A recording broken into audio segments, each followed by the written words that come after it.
Hi friends, welcome to our channel. పూర్తి video చూసి channel subscribe చేయండి అండ్ వీడియో లైక్ చేయండి. హిరణ్యకశిపుడు ఇలా వేలు తిప్పుతూ స్తంభాన్ని చూపించాడు. ఇందులో ఉన్నాడా అన్నాడు. మళ్ళీ అదే మాట అడగద్దు. అంతటా ఉన్నాడు, ఉంటే వస్తాడా? వస్తాడు నాన్నా, నువ్వు పిలువు. ఇప్పుడు కొడుకు మాట కాదని నిరూపించాలి, కొడుకు మాట నిలబెట్టాలి పరమేశ్వరుడు. ఇది ఆయన దయ. పిల్లవాడు ధైర్యంతో మాట్లాడుతున్నాడు, ఉన్నాడు పరమేశ్వరుడు అంటున్నాడు. అతని మాట నిలబెట్టడానికి బ్రహ్మాండమంతా నరసింహమైంది. హిరణ్యకశిపుడు ఆ స్తంభాన్ని ఒక్క దెబ్బ కొట్టి రమ్మను ఇందులోంచి అన్నాడు. అలా అనడం ఏమిటి? పెటపెట చటచట చప్పుళ్ళొచ్చి ఆ స్తంభం బద్దలైపోయింది.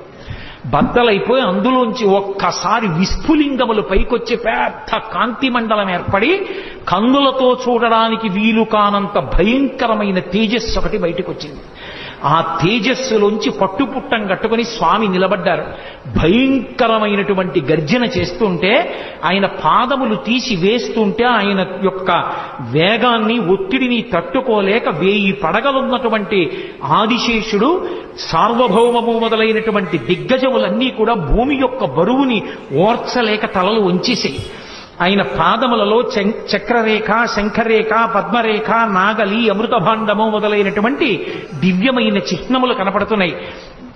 బలిష్టమైనటువంటి మోకాళ్ళు, ఐరావతం యొక్క తొండం ఎలా ఉంటుందో అటువంటి బలిష్టమైనటువంటి తొడలు, సన్నటి నడుం, దానికి పెట్టుకున్నటువంటి మువ్వల వడ్డాణం, ఆ చప్పుడు చేస్తున్నటువంటి గంటలు, మెడలో వేసుకున్నటువంటి ఆహారాలు, అనంతమైనటువంటి బాహువులు, పైన నృసింహాకారం, సింహం యొక్క ముఖం, పెద్ద పెద్ద దంస్ట్రలు, చంద్రుడి కాంతి ఎలా ఉంటుందో అటువంటి కాంతి, భయంకరమైన వాటిని కూడా తెగబోయగలిగిన నాగళ్ళు ఎలా ఉంటాయో అటువంటి దంతపంక్తి, అదిరి పడిపోతున్నటువంటి పెదవులు, మందర పర్వతానికి ఉండేటటువంటి గుహలు ఎలా ఉంటాయో అటువంటి నాసికారంధ్రములు, పుట్టలోంచి పైకి వచ్చి కోపంతో ఊగుతున్న నాగుపాం ఎలా ఉంటుందో అలా ఆడుతున్నటువంటి నాలుక, గురి చూసి చూస్తున్న కోటి సూర్యుల ప్రకాశంతో వెలిగిపోతున్నటువంటి కన్నులు, నిక్కబొడుచుకున్నటువంటి వెంట్రుకలు, పెట్టుకున్నటువంటి పెద్ద కిరీటం, అనంతమైనటువంటి బాహువులు, అన్ని బాహువుల యందు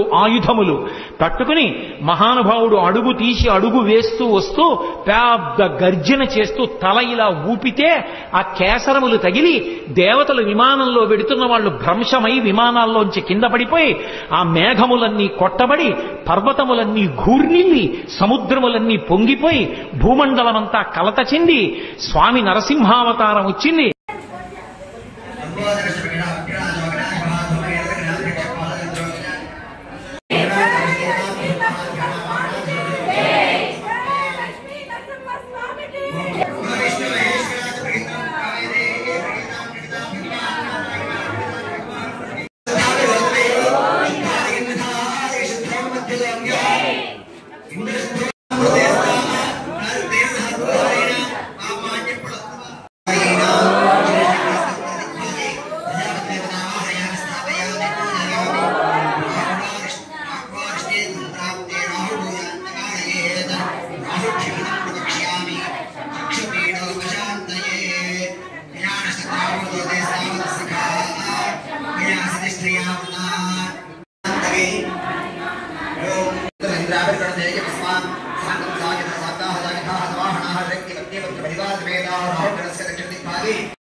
ఓం పూర్ణాహుతిముత్తమాం జుహోతి సర్వం మయి పూర్ణాహుతి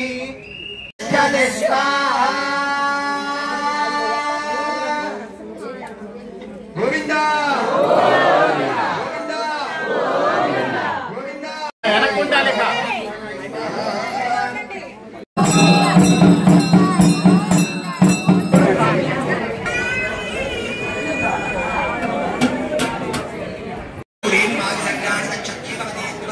చతుష్పది అష్టాపదే నవపదే బహువశే సహస్ర